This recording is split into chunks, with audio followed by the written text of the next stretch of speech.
If you want to cancel your Discord free trial, follow these straightforward steps to ensure you do it correctly and avoid any unwanted charges. Step 1. Log into Discord. Open the Discord app or website and log into your account using your credentials. Step 2. Access user settings. Once logged in, locate the gear icon at the bottom left corner of the screen to open user settings. Step 3. Navigate to subscriptions. In the user settings menu, find and click on the subscriptions tab to view your current subscription details. Step 4. Cancel the free trial.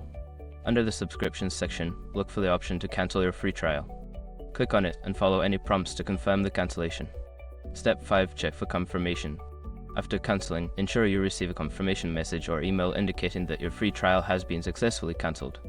By following these steps, you can easily cancel your Discord free trial and avoid any future charges. If you have any further questions, feel free to reach out to Discord support for assistance.